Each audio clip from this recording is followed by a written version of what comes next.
지난 3월 19일 일본 애니메이션 영화 더 퍼스트 슬램덩크의 누적 관객 수가 411만 9,474명을 돌파하며 역대 일본 애니메이션 영화 흥행 1위에 등극했습니다.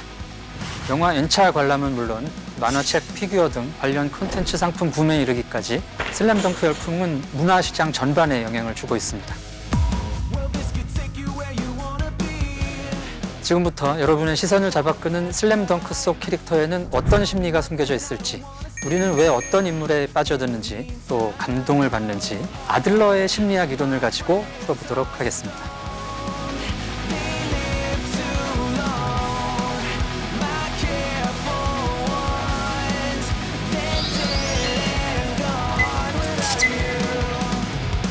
안녕하세요. 문화심리학자 한민입니다. 3040 청장년층부터 20대까지 모든 세대가 슬램덩크 열풍에 푹 빠진 이유는 뭘까요?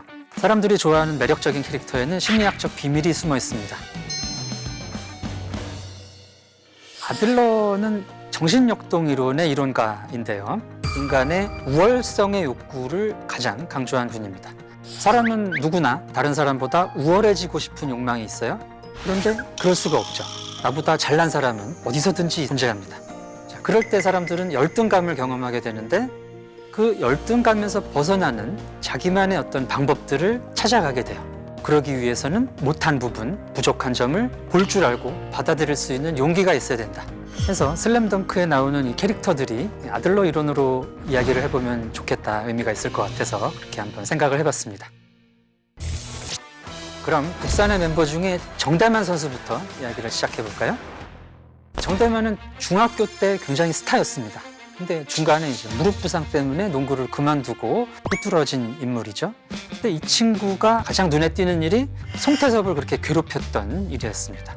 농구를 좋아하고 잘하는 모습을 보니까 왠지 그게 이제 화가 나고 속상해서 송태섭을 볼 때마다 이렇게 때리는, 자, 이런 식의 행동 방식을 방어 기제 중에 반동 형성이라고 합니다.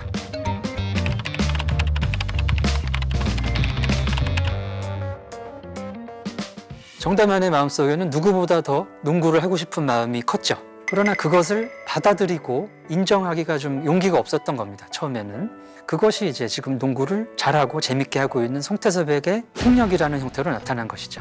원작에 보시면 이제 강백호와 친구들과 이제 패싸움이 벌어지고 이제 약간의 저는 충격요법이었던 것 같은데, 머리도 맞고 뭐 이러면서 농구를 좋아하는 자기의 마음을 이제 받아들이게 된 거죠. 그래서 여기서 정대만의 명대사가 나옵니다. 선생님, 농구가 하고 싶어요. 이런 용기를 발휘할 수 있는 사람이 흔치가 않다는 것이죠. 내가 정말 원하는 게 있음에도 불구하고 내 현실에 따라서 맞춰 살고 다른 사람들 눈치 보면서 그냥 지내는 것이 일반적이에요. 그런데 정대만은 그것을 받아들였다는 것이죠. 그리고 이제 더 큰 용기를 발휘를 했습니다.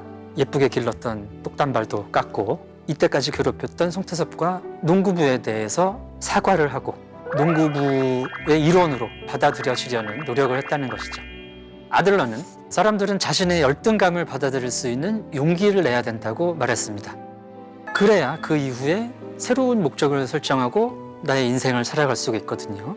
그런 측면에서 정대만의 그런 결정에 대해서 마음속으로 감동을 받고 박수를 보내셨던 것이 아닐까 합니다. 자, 두 번째는 안 감독님이신데요. 중년에 깨달은 삶의 의미라는 말로 요약할 수 있을 것 같습니다. 젊었을 때부터 농구부 감독님이셨죠. 자, 그때 별명이 호랑이 선생님이었습니다.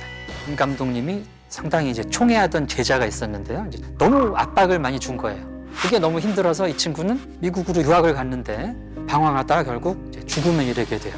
자신의 그런 욕심으로 아끼던 제자를 잃었다는 것에 이제 충격을 받고 내 삶이 정말 의미가 없다, 삶이 왜 이렇게 힘든가, 이런 중년의 고민을 겪으셨을 거예요.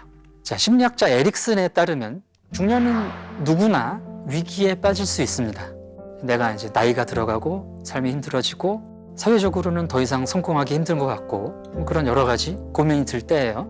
그런 위기를 성숙하게 벗어나려면은 삶의 의미를 다시 설정을 해야 되는데, 그 삶의 의미는 후속 세대를 키우는 것에서 찾는 것이 가장 바람직하다. 현재 안 선생님은 그런 자기 생각을 선수들에게 강요하지 않고 재능을 꽃 피울 수 있게 기다려주는 역할을 하시는 분입니다. 중년의 삶의 위기를 겪고 새롭게 자신의 삶의 의미를 깨달은 성숙한 중년의 모습이 아닌가 싶습니다. 다음은 슬램덩크에서 가장 늦게 성장한 남자 서태웅에 대해서 말씀드려보도록 하겠습니다. 기량 자체는 완성돼 있는 친구입니다. 그러나 팀워크니 뭐니 관심이 없죠. 다 자기한테 패스하라고 그래가지고 해결을 하려고 합니다. 그래서 이기고 싶어하고, 그래서 좋은 선수긴 한데 자기 능력을 팀 안에서 쓰는 방법을 모르는 거죠. 그러다가 이 친구도 이제 자기의 열등감과 마주하게 됩니다. 산왕에는 정우성이라는 농구 천재가 있죠. 서태웅의 모든 돌파라든가 슛이라든가 다 정우성한테 막혀요. 처음에는 좌절하고 어떻게든지 자기가 정우성을 뚫으려고 하지만 그게 안 되니까 패스라는 방법을 찾아내죠. 팀원이라든가 선생님의 조언이 있었겠지만 그 조언이 있었다고 해서 그 결정을 할 수 있는 게 또 아무나 하는 게 아니거든요. 나의 벽을 만났을 때 내 벽을 깰 수 있는 다양한 방법을 생각해서 나의 우월성을 찾을 수 있는 사람이 용기 있는 사람입니다. 그런 측면에서 서태웅이 발휘한 것은 이제 자신의 부족함을 받아들이고 패스할 용기를 가졌다는 점이죠. 최치수, 국산의 주장이자 공부도 잘하고 부족한 게 없는 친구입니다. 근데 캐릭터 상품 파는 데에서 최치수 것만 안 팔린대요. 인기가 없다는 얘기죠. 자, 왜 인기가 없을까요? 매력이 없으니까. 감상자들이 원하는 매력은 이 사람의 어떤 사이다처럼 톡 쏘는 매력이든가 아니면 이 사람의 어떤 서사입니다. 최치수는 그런 게 없어요. 자, 그러나 이 친구의 진짜 멋있는 포인트는 이 사람이 가슴속에 불가능한 꿈을 품고 있어요. 체 게바라라는 분이 이런 얘기를 하셨습니다. 리얼리스트가 되라. 그러나 가슴속에 불가능한 꿈을 가져라. 자, 북산은 아시다시피 강팀이 아닙니다. 근데 최치수는 전국 재패라는 꿈을 가지고 있습니다. 누군가는 그거를 허황된 꿈이라고 했지만 최치수는 그 꿈을 이루기 위해서 계속해서 노력해왔죠. 그리고 재능 있는 친구들이 합류를 했기 때문에 그동안 노력해왔던 최치수의 꿈이 이루어질 수 있었던 거예요. 그러니까 최치수가 불가능한 꿈을 꾸지 않았으면 산왕전에서 이기는 일은 일어날 수 없었다는 얘기죠. 다음은 문제적 캐릭터 강백호인데요. 강백호의 캐릭터는 이제 자칭 천재, 약간 자기애성 성격의 인물입니다. 자기애성 성격이라는 것은 이제 관심의 대상이 항상 자기예요. 다른 사람들을 돌아보지 못합니다. 근데 이제 이 친구가 자기의 삶의 목적을 찾으면서 자기가 잘났다고 생각한 그 재능을 발휘하게 되는 과정이 굉장히 재밌는 거죠. 강백호의 진짜 멋있는 측면은 조금 재능 있는 애가 성장해 가는 요게 다가 아닙니다. 재능이 다가 아니라는 것을 이제 자기가 농구를 배워가는 과정, 시합을 해가면서 보여주게 되는데 최치수와 처음 만났을 때 이 친구가 대뜸 덩크슛을 꽂습니다. 이거는 이제 강백호가 가진 재능을 상징하죠. 근데 덩크슛만으로 농구를 이길 수 있는 게 아니에요. 농구에서 이기기 위해서는 수많은 패스와 그리고 점프슛 같은 기본이 중요하다는 것이죠. 자, 여름방학 때 강백호가 이제 2만 개 점프슛을 하는 장면이 있는데 슛을 하는 거를 비디오를 찍어서 보여줘요. 받아들이지 못합니다. 처음에는. 저게 나일 리가 없어. 받아들이지 못하다가 결국 받아들이죠. 자기가 천재라고 생각했던 착각에서 깨어나서 자기의 모습을 바라보는 용기를 냈다는 거죠. 또 하나 강백호의 명대사를 꼽자면 영감님의 영광의 시대는 언제였나요? 저는 지금입니다. 몸을 사리지 않고 직진을 하는 이런 또 용기를 보여줍니다. 자, 이거 역시 아무나 할 수 있는 판단이 아니고 아무나 할 수 있는 결정이 아니죠. 살짝 바보여야 되는 측면도 있습니다. 마침 살짝 바보 캐릭터기도 하죠. 중요한 거는 남의 시선에 휘둘리지 않고 자기의 생각을, 자기의 열정을 발휘할 수 있는 용기입니다. 자, 그 점에서 강백호가 여러 시청자들에게 이제 다가갔던 것 같습니다. 이번에 말씀드려볼 캐릭터는 식스맨이라고 하는 이제 권준호와 벤치 멤버들인데요. 농구는 5명이 하는 스포츠입니다. 근데 이 5명이 풀타임을 뛸 수가 없기 때문에 이 식스맨의 역할이 굉장히 중요합니다. 후보 선수들이 중요하다는 거죠. 그래서 꾸준히 있어줘야 될 곳에 있어주는 사람들이 필요하다는 거예요. 자, 그래서 이제 권준호와 식스맨들은 꾸준함과 노력을 상징합니다. 그리고 더 중요한 것은 이런 인물들이 내 인생일 수 있다는 거죠. 어느 시점까지 나는 내 인생의 주인공으로서 슈퍼스타일 거라는 생각을 해요. 근데 살아가다 보면 나는 어쩌면 권준호일지도 모른다라는 깨달음이 들 때가 와요.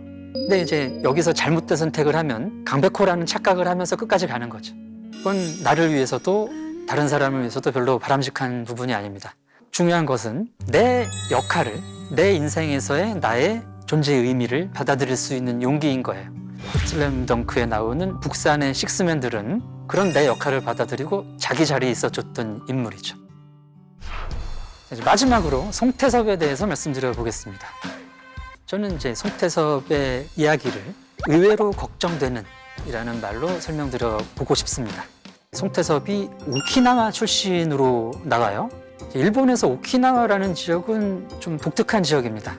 독립적인 나라였다가 나중에 일본에 편입이 됐기 때문에 식민지 내지는 이제 2등 국민 취급을 받아왔던 지역이에요. 그래서 이제 거기서 혼돈스러운 자기 정체성을 위로받고 자기를 찾기 위해서 했던 게 농구이기도 하고요. 또 이제 개인적인 서사를 보면은 어렸을 때 아버지와 형이 차례로 세상을 떠납니다. 그래서 형을 대신해야 된다, 또 아빠를 대신해야 된다라는 압력 사이에서 또 이 친구도 살짝 엇나간 부분이 없지 않은데, 이 부분을 이해하시기 위해서는 또 일본 문화에서의 아들의 역할을 좀 생각해 보실 필요가 있습니다. 일본 문화에서 장남이 아버지를 대신해서 가업을 이어받고 집안을 지키는 그런 의무를 부여받아요. 근데 이제 태섭이 같은 경우는 내가 그거를 해야 된다는 이제 압력을 받을 수밖에 없는 거죠. 근데 농구는 잘 안 되고 형만큼의 재능은 내가 없는 것 같고 하니까 이제 약간 삐뚤어졌던 겁니다. 그래서 사고를 겪고 찾아간 것이 오키나와의 바닷가 마을, 형하고 갔던 어떤 동굴이었습니다. 자, 사람들이 누구나 살아가다 보면은 세상의 풍파에 휩쓸리고 정말 힘들고 지칠 때가 있습니다. 이럴 때 필요한 게 동굴이라는 곳이에요. 나의 어떤 심리적인 안식처 같은 거죠. 내가 이제 지쳤는데 무엇을 하다가 내가 지쳤나? 또 다시 힘과 용기를 되찾아서 또 나아갈 수 있을까? 이런 위로와 삶의 의미를 되새겨 볼 수 있는 곳이 동굴이 아닐까 합니다. 그래서 이제 산왕을 이긴 다음에 좋아하는 와중에 송태섭이 하늘을 쳐다보는 장면이 나옵니다. 이건 아마도 하늘에 있는 형을 보는 것이 아닌가. 형이 했던 농구, 형이 해야 했던 가장이라는 역할, 이걸 내가 이제 할 수 있게 됐다라는 것을 형에게 알리는 장면이었던 것 같습니다. 이 지점이 제가 이제 심리학자로서 태섭이가 제일 걱정되는 부분이에요. 지금까지 송태섭이 해왔던 농구는 형을 위해서, 엄마를 위해서, 집을 위해서 했던 것일지도 모릅니다. 물론 자기가 해왔던 거고 자기가 찾은 의미이기는 해요. 근데 이 친구가 살다 보면 그런 고민이 들 수 있다는 거예요. 이게 내가 원했던 인생일까? 누구나 언젠가는 진짜 자기와 마주할 시간이 옵니다. 그래서 이런 고민이 들 때 불안과 공포를 마주할 수 있는 용기가 또 필요한 겁니다. 그래야 불안과 공포를 해결하고 극복하고 내 인생을 찾을 수가 있거든요. 언제가 될지 모르겠지만 송태섭에게 닥쳐올 나와 마주할 시간, 거기서 송태섭이 자기만의 용기를 내기를 한 사람의 중년으로서 응원합니다. 슬램덩크라는 영화는 일본의 기타 여러 문화 콘텐츠와는 다른 특징이 있습니다. 이 슬램덩크가 한국으로 현지화가 됐죠. 그래서 고등학교 이름도 국산, 그러니까 일본식으로 읽지 않았다는 얘기죠. 이름 같은 것들을. 친구들 이름 같은 것도 뭐 강백호, 정대만, 서태웅, 최치수, 어디 진짜 있을 것 같은 이름이지 않습니까? 또 중요한 것이 일본 만화에 많이 나오는 장면이 이제 필살기가 있습니다. 테니스의 왕자라든지 뭐 하이큐 이런 데에서도 필살기를 그렇게 씁니다. 막 테니스 한번 치면은 막 시공이 갈라지고 막 점프를 하면은 막 천장까지 올라갔다 내려오고 이런 장면이 없다는 거죠. 뭐 강백호가 약간 뭐 점프를 더 한다든가 그런 게 나오긴 하지만 충분히 현실적으로 이해할 수 있는 범위에서 현실적으로 그려졌다는 거죠. 또 산왕한테는 이겼는데 다음 게임에서는 또 졌어요. 그래서 결국 전국 재패는 못했습니다. 사실 만화적인 결말을 바라시는 분들은 전국 재패 해야 돼요. 근데 이제 그런 건 없었다. 한국의 문화 콘텐츠들은 상당히 현실적인 것들이 많습니다. 한국 사람들은 약간 좀 깨는, 몰입을 방해하는 비현실적인 장면을 별로 안 좋아하는데 슬램덩크는 이제 그런 부분이 없었다라는 말씀이고요. 이 슬램덩크 현상에서 제가 좀 눈여겨보고 싶은 부분, 의미가 있다고 생각하는 부분은 세대 간 통합입니다. 한국 문화에서 부모 세대와 자식 세대들의 문화적 취향이 일치한 적이 단 한 번도 없어요. 지금도 어떤 사람들은 임영웅 콘서트를 가시고 자식들은 BTS를 보죠. 그러나 슬램덩크는 부모 세대에서 보던 것들을 자식들이 같이 보고 즐긴다는 그런 모습을 보여줬습니다. 심해져 왔던 한국의 그런 세대 갈등이 조금 봉합이 될 수 있는 계기가 될 수 있지 않을까 기대를 좀 섞어서 보고 싶습니다. 슬램덩크의 인기가 아직도 계속되고 있는데요. 이런 슬램덩크의 인기는 어디서 왔을까요? 방금 얘기 들으셨듯이 슬램덩크는 이런 살아 숨쉬는 캐릭터들, 내가 공감할 수 있는 그런 캐릭터들의 매력이 뛰어납니다. 자, 그리고 슬램덩크를 보시는 분들이 상당 부분 중년들이 많죠. 옛 추억과 향수가 있다는 것이죠.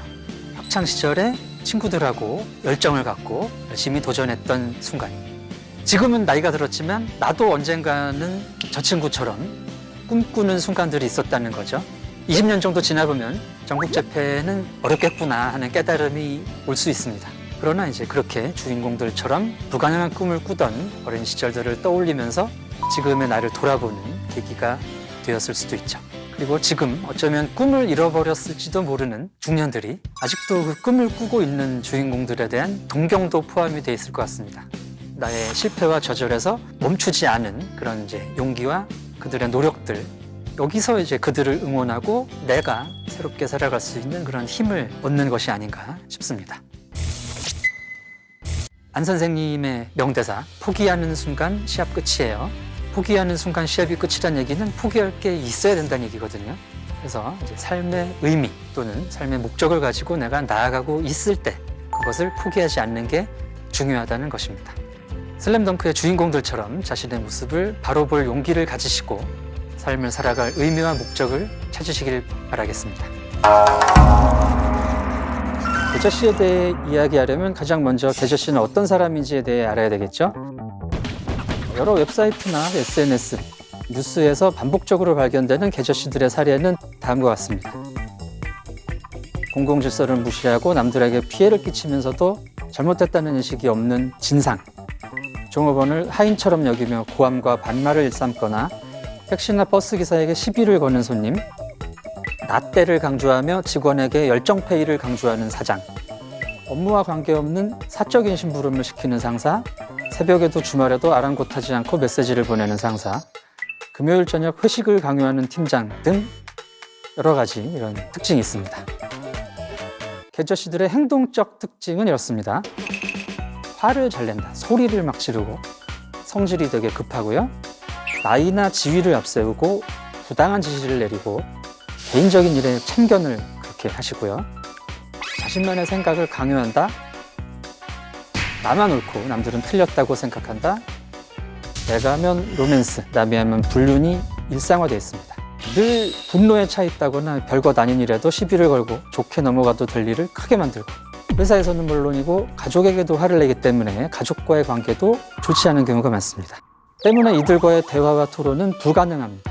일을 가르쳐준다는 핑계로 사생활에 간섭하고 나 때는 말이야, 나 때는 그러지 않았다. 이것을 입에 달고 살고 대답을 하지 않으면 또 어린 게 건방지다. 이런 소문을 내죠. 더 대단한 점은 그게 당연하다고 생각한다는 점입니다. 자신은 그럴 권리가 있고 그것을 추호도 의심하지 않는다는 거죠. 아저씨는 우리 사회에서 소수도 아니고 약자의 위치에 있지도 않죠. 아저씨들을 혐오하는 것은 주로 청년들일 수밖에 없는데요.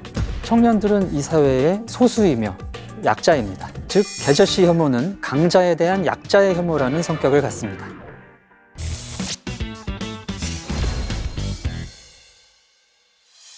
계저씨라는 말이 등장하기 몇 년 전 소위 흑수저, 금수저 하는 수저론이 등장을 했고요. 흑수저라는 말이 되게 유행을 했었죠.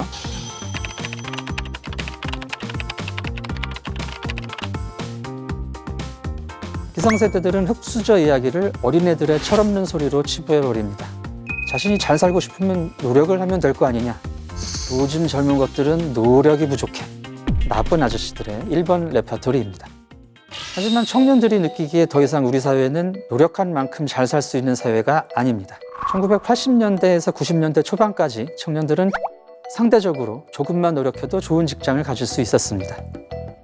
그동안 기업에서 요구하는 스펙은 터무니없이 높아졌고 일자리는 오히려 줄어들었죠. 고성장 시대 20대를 보내며 상대적으로 쉽게 기회를 얻은 40대, 50대 직장인들이 지금 청년들에게 노력이 부족하다라는 말을 하는 것은 대단히 부당한 일입니다. 그래서 흑수저론의 핵심은 절망일 수밖에 없는 것입니다. 청년들이 스스로를 흑수저라고 부른다는 것은 노력해도 나아지지 않는 현실을 받아들이기 시작했다는 의미죠. 이런 현실에 있는 청년들이 보는 40, 50대 남성은 어떤 존재일까요? 계저씨가 혐오의 대상으로 떠오르면서 사실 아저씨들은 많이 억울했습니다. 직장에서의 역할, 가장으로서의 부담감, 가족으로부터의 소외 등등 아저씨들도 할 말이 없는 것은 아니기 때문입니다. 하지만 아저씨들이 그렇게 억울함을 호소할수록 청년들은 더 큰 혐오를 하죠. 자신들이 미움받을 짓을 해놓고 어디서 감성팔이를 하느냐라는 겁니다.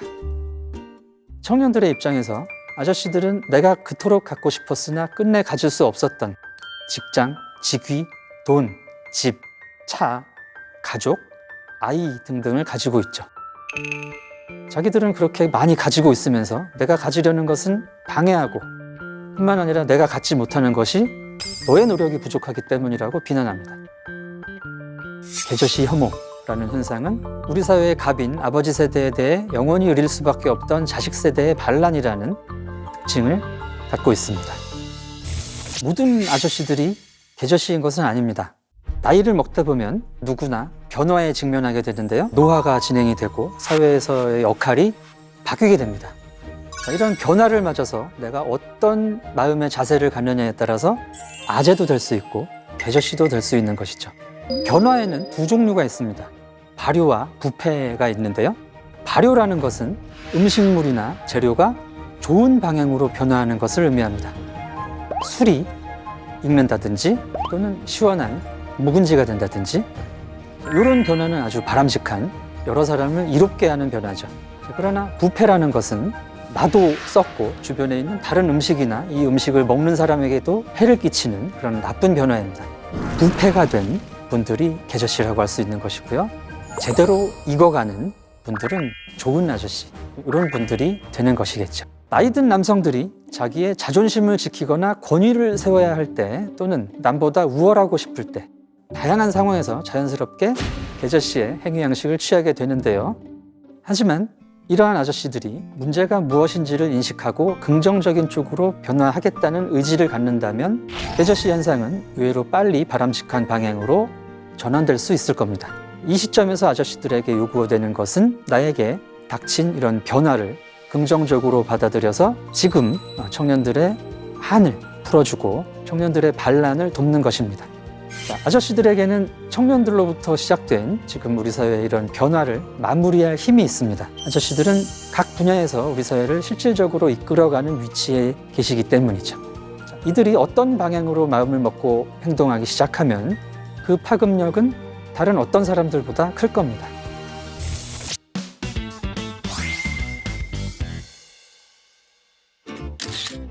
심리학자 마이클 톰슨은 남자아이가 여자아이보다 감정적으로 더 예민하다라고 주장했습니다. 남자는 감정을 드러내서는 안 된다라는 성역할 고정관념 때문에 점점 자신의 감정을 억제하게 된다는 것이죠.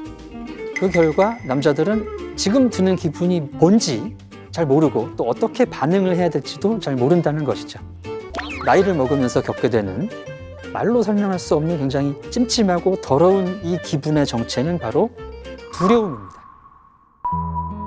직장에서나 가족에서나 내가 필요가 없는 사람이다, 인정받지 못한다는 그런 공포, 잘못 살아온 게 아닐까 하는 불안감, 이런 것들이 스스로를 굉장히 두렵게 만든다는 것이죠. 그런데 남자들에게 이런 두려움을 드러내는 것은 금기입니다. 남자들이 뭐가 무섭다고 하면 그깟게 뭐가 무섭냐, 남자가, 이런 얘기를 듣게 되는 거죠. 따라서 남자들은 두려울 때 화를 내는 거죠. 화를 내면 최소한 약해 보이지는 않거든요. 화는 기본적으로 공격을 당하거나 가진 것을 뺏겼을 때 나오는 반응이지만 공포나 슬픔을 회피하는 수단이 되기도 합니다. 아저씨들에게 거부감을 갖는 이유 중 하나는 그들의 의사소통 방식에 있습니다. 일방적인 지시, 인격모독, 내로남불, 자기 자랑으로 요약되는 계저씨들의 의사소통의 특징은 공감의 부재입니다. 아무리 좋은 뜻으로 하는 말이어도 전달이 되지 않으면 소용이 없습니다. 의사소통에서 가장 중요한 부분은 의사소통할 대상을 이해하는 것입니다. 또한 아저씨들이 항상 점검해 보셔야 될 사항은 내가 알고 있는 것들이 지금도 유효한가 하는 겁니다. 예전에 배운 지식이 지금도 옳다고 믿는 것은 위험한 일입니다. 젊었을 때 배운 지식으로 평생을 살아보겠다는 것은 스스로 도태되는 길이자 자녀와 후배들과 단절되는 길입니다. 따라서 아저씨들은 과거에 내가 가지고 있었던 지식들을 계속해서 새 것으로 업데이트할 필요가 있습니다. 꽃보다 할배 스페인 편에서 맏형인 이순재 씨의 모습이 화제가 되었던 적이 있습니다. 예전과는 달리 이제 여행 도우미 이서진 씨가 없이 출국해서 스페인 공항에서부터 숙소까지 찾아가야 됐었는데요. 비행기 안에서 이제 이순재 씨가 잠도 안 주무시고 스페인어를 공부하고 회화를 공부를 하셨다는 거죠. 물론 과정이 조금 힘들고 여러 가지 어려움이 있었지만 무사히 도착할 수 있었습니다. 이후 이순재 선생님은 나이를 먹었다고 주저앉아서 어른 행세하고 대우받으려고 주저앉아 버리면 늙어버리는 거고 난 아직도 한다 하면 되는 거예요. 이런 말씀을 하셨습니다. 배움에는 나이가 없다라는 것을 보여주는 사례이면서 바람직하게 발효가 되려면 어떻게 해야 되는지 몸으로 보여주셨던 그런 사례였죠. 자, 아무래도 나이가 들면서 기억력도 예전 같지 않고 이 나이에 내가 뭘 할 수 있을까, 배울 수 있을까 싶겠지만 최근 뇌과학 연구들은 아저씨들의 뇌가 아직 믿을 만할 뿐 아니라 나이가 들수록 더 능력이 성숙해진다는 사실을 밝혀내고 있습니다. 셰리 윌리스라는 연구자가 한 종단 연구인데요. 어휘력이라든가 계산 능력, 공간 지각 능력, 기타 여러 가지 종합적인 판단력 등이 40세에서 65세에 피크를 찍더라라는 이야기입니다. 자신의 시대가 지났다는 것을 알고 물러서는 것도 옛 세대의 미덕일 것입니다. 하지만 이제까지 착실히 쌓아올린 경험과 연륜을 바탕으로 새로운 지식을 또 업데이트를 해서 후속 세대들에게 도움이 되는 존재가 되는 방법도 있습니다. 청년들 입장에서도 마찬가지입니다. 청년들 입장에서는 아직 이 아저씨들을, 중년분들을 잘 이용하셔야 되는데요. 일단 그들은 우리 사회의 기득권이고 또 내 직장의 상사고 또 내가 모르는 뭔가를 가르쳐 줄 수 있는 선생님이 될 수 있는 분들이기 때문입니다.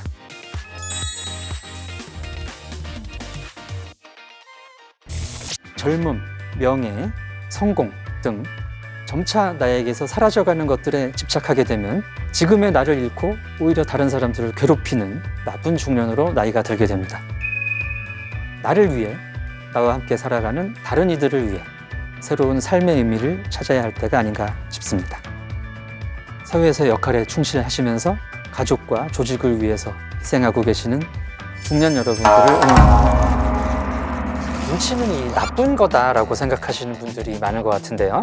눈치는 굉장히 중요한 의사소통 방법 중에 하나입니다. 자, 의사소통에는 언어적 소통과 비언어적 소통이 있습니다. 자, 우리가 직접적으로 말로 전달되는 부분은 언어적 소통이라고 하는데 이 비중은 7% 정도에 불과하다고 합니다. 나머지는 어조와 말투, 태도, 자세, 표정이나 몸짓 이런 것에서 이루어진다는 것이죠. 비언어적인 소통이 사실은 언어적인 소통보다 훨씬 중요하다는 겁니다. 이런 비언어적인 소통은 상대방에게 어떤 느낌이나 감으로 전해집니다. 감을 담당하고 있는 뇌의 영역은 변연계라는 구간이 있습니다.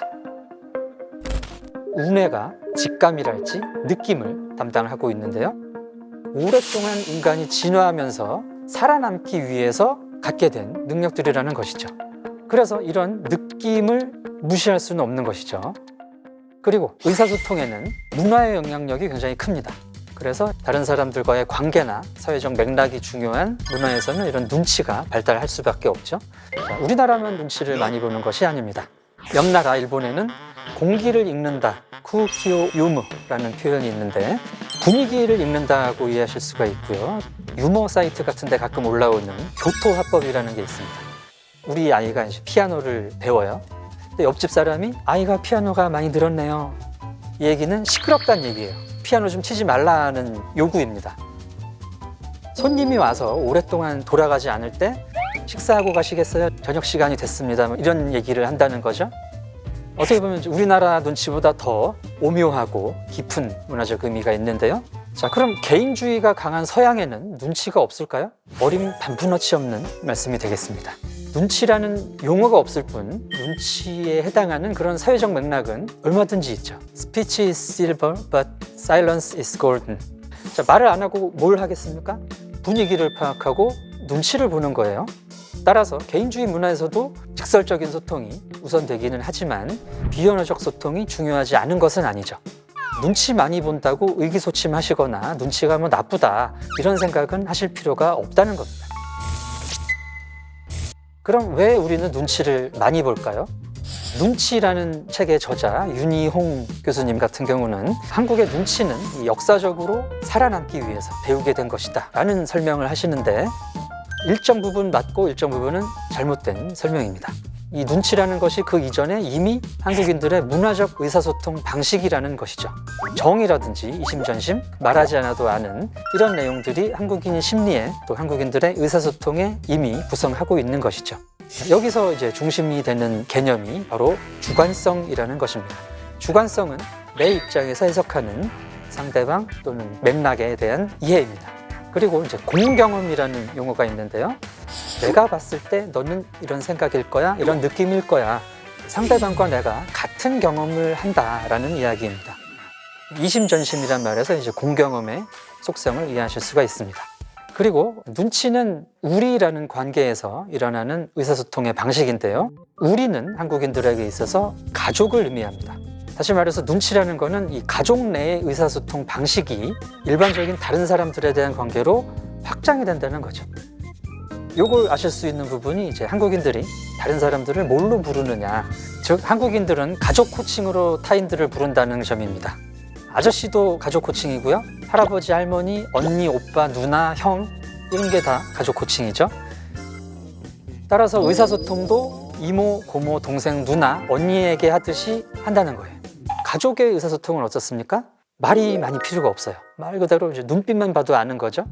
엄마가 아버지랑 뭐 싸우셨습니다. 그러면 갑자기 설거지 소리가 막 커져요. 그러면 이제 가족들은 엄마 화났다 그러면서 뭔가 할 거를 알아서 잘 해야 되는 거죠. 자, 이런 방식이 바로 눈치라는 의사소통 방식입니다. 눈치의 순기능에 대해서 먼저 말씀을 드려보면, 셜록 홈즈라는 소설 캐릭터가 있습니다. 자, 이분은 왜 유명합니까? 관찰력 때문에 유명하잖아요. 직업, 누구랑 살고 어디 갔다 왔고 이걸 다 알아요. 이것을 파악할 수 있는 능력이 바로 눈치입니다. 눈치는 주변에 있는 정보들을 더 빨리, 더 긍정적으로 내가 이용할 수 있게 만들어준다는 거죠. 그 어떤 초능력보다 더 뛰어난 능력으로 나에게 도움이 될 수 있게 해주는 것이 눈치입니다. 또 이 눈치의 이점 중에 하나는 내 편 만들기. 분위기를 보고 상대방이 좋아하고 싫어하는 것을 파악을 해서 그 사람을 내 편으로 만들 수가 있어요. 사회생활은 사실 나 혼자 하는 거죠. 굉장히 외로운 싸움입니다. 이 외로운 싸움에서 아군이 있다는 게 얼마나 큰 도움이 되겠습니까? 사회생활할 때 이게 굉장히 큰 도움이 됩니다. 결론적으로 이제 눈치를 잘 보면 대인관계도 좋고 사회생활도 잘 하더라라는 것입니다. 물론 이제 눈치가 항상 긍정적인 부분만 있는 것은 아닙니다. 자존감이 낮은 사람이 눈치를 많이 보게 된다, 이런 맥락인데요. 이솝우화에 당나귀를 타고 가는 부자라는 이야기가 있습니다. 아버지와 아들이 당나귀를 끌고 어디를 가고 있었어요. 근데 사람들이 얘기를 합니다. 그 당나귀를 타고 가면 편할 텐데 왜 그렇게 가느냐. 그래서 이제 아들을 태워가지고 아버지가 끌고 또 갑니다. 또 어떤 사람이 또 얘기를 해요. 한참 가다 보니까 또 누가 참견을 하죠. 본인의 주관이 없는 경우죠. 자존감이 약한 사람들의 특징은 자신의 어떤 주관이 없는 분들입니다. 주관이 없으면 다른 사람들의 의견에 휘둘리게 되죠. 눈치를 본다는 것은 다른 사람들의 말을 무조건적으로 따르는 것이 아닙니다. 얼마든지 내가 긍정적으로, 능동적으로 활용할 수 있는 것입니다. 조직에서 눈치가 안 좋은 방식으로 활용되는 경우가 있습니다. 리더가 이런 걸 원한다라는 식의 이제 분위기를 흘려요. 아래에서 알아서 막 하는 거죠. 알아서 했는데 결과가 안 좋았습니다. 리더가 내가 언제 그런 걸 시켰냐? 왜 네 맘대로 그런 걸 해? 굉장히 나쁜 종류의 리더입니다. 그래서 이제 조직 차원에서는 명시적 의사소통이 더 중요합니다. 그래서 이제 여러분들이 공문을 그렇게 쓰시는 거예요. 왜 이 행동을 하느냐에 근거를 남기는 거라고 보시면 되겠습니다. 눈치에는 여러 가지 종류가 많은데요. 눈치를 전혀 보지 않는 무눈치, 눈치를 너무 많이 보는 과눈치가 있습니다. 무눈치는 공감 능력이 좀 떨어지는 사람들이 있죠. 상대방이 어떤 감정인지, 뭘 원하는지 전혀 신경을 쓰지 않고 자기가 원하는 것을 강요하는 경우가 있습니다. 이런 분들은 이제 눈치가 좀 부족한 게 여러 사람한테 해가 되는 케이스가 되겠고요. 과눈치는 눈치를 너무 많이 보는 분들입니다. 자존감이 너무 낮아서 다른 사람의 반응을 신경 쓰고 전전긍긍하는 또는 이제 너무 약삭빠르다, 이런 좀 안 좋은 인상을 줄 수 있는 분들입니다. 또 눈치를 분류할 수 있는 방법에는 이제 보는 눈치와 보이는 눈치라는 게 있는데요. 보는 눈치라는 거는 이제 내가 상대방의 의중을 읽는 쪽이죠. 보이는 눈치는 말을 하지 않았지만 내 의중을 좀 알아줬으면 하고 어떤 비언어적 단서를 주는 겁니다. 그리고 이 보는 눈치와 보이는 눈치는 상하 관계에 따라서 또 나뉠 수가 있는데요. 보통 보는 눈치는 아랫사람들이 윗사람의 눈치를 보는 맥락에서 많이 쓰이잖아요. 근데 윗사람도 아랫사람 눈치를 봐야 됩니다. 후배들의 눈치를 보지 않는 사람은 나쁜 리더가 될 가능성이 커요. 또 아랫사람들도 눈치를 줄 수 있습니다. 불편한 얘기를 들으면 표정이라든지 시선이라든지 불편한 티를 좀 내는 것이고요. 눈치를 나의 목적에 맞게 충분히 이해하고 활용할 수 있는 맥락이 많다라는 그런 말씀을 드리고 싶습니다. 다음은 눈치를 제대로 보는 방법에 대해서 말씀드려 보겠습니다. 중요한 것은 이제 스스로 중심을 잡는 거죠. 주관이 있어야 된다는 점입니다. 내 삶의 원칙들이 나에게서 나온다면 남들의 눈치는 내가 내 목적에 맞게 활용할 수 있는 것이 되는 거예요. 이렇게 말씀을 드릴 수 있을 것 같아요. 눈치껏 살되 눈치에 치이지 말자. 눈치를 본다고 해서 그 사람이 나에게 원하는 대로 모든 일을 다 할 필요는 없다는 점입니다. 자, 일단 상대방의 얘기를 다 듣는 거죠. 파악을 한 다음에 원하시는 바는 알겠지만 저로서는 지금 해드릴 수가 없습니다 라든지 기타 해결 방법을 더 제시하실 수 있으면 좋을 것 같고요. 눈치를 잘 본다는 것에는 우리가 살고 있는 이 사회와 문화의 관습을 존중한다는 의미가 있습니다. 이 경우에는 사람들이 이런 행동을 한다, 이런 표현을 한다, 그런 것을 파악하는 눈치가 일단 필요하고요. 그리고 그렇게 파악한 행동의 범위 내에서 내가 나의 이익에 맞게, 내 목적에 맞게 활용을 할 수가 있는 것이죠. 눈치를 잘 활용하실 수 있는 방법 중에는 이제 말을 하지 않는 법도 포함이 됩니다. 아무 때나 모든 경우에서 모든 말을 할 필요는 없어요. 근데 아무 소리나 이제 해가지고 분위기를 깨거나 하시는 분들이 계세요. 일단 중요한 것은 먼저 좀 들어라. 내가 늦게 도착했다든지 할 때는 무조건 한 10분 정도는 분위기를 파악을 하는 겁니다. 충분히 이제 파악이 된 다음에 이야기를 꺼내시는 게 좋다는 거죠. 듣는데도 방법이 있습니다. 커뮤니케이션 이론에 따르면 듣는 정도는 이제 5단계로 구분이 됩니다. 무시, 안 듣는 거죠. 듣는 척, 듣는 것 같은데 안 듣는 거죠. 선택적 듣기, 내가 듣고 싶은 것만 듣는 겁니다. 집중적 듣기.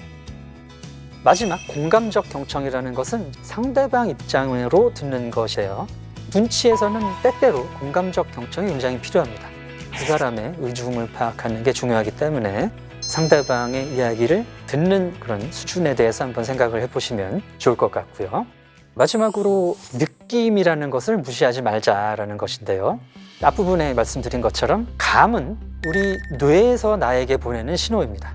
물론 그게 항상 옳은 건 아니에요. 그러나 그것을 무시할 수 있는 건 역시 아닙니다.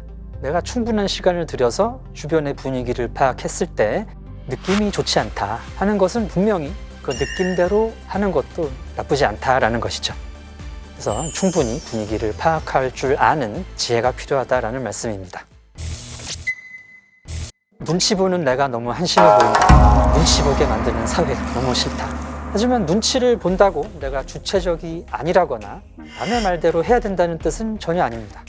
이러한 눈치의 순기능들을 잘 알고 내 입장에서 활용할 수 있다면 눈치라는 것은 엄청난 나의 자산이자 역량이 될 수 있는 것이죠. 어차피 눈치 문화에서 사는 거 잘 한번 살아봅시다. 여러분들은 잘 할 수 있습니다.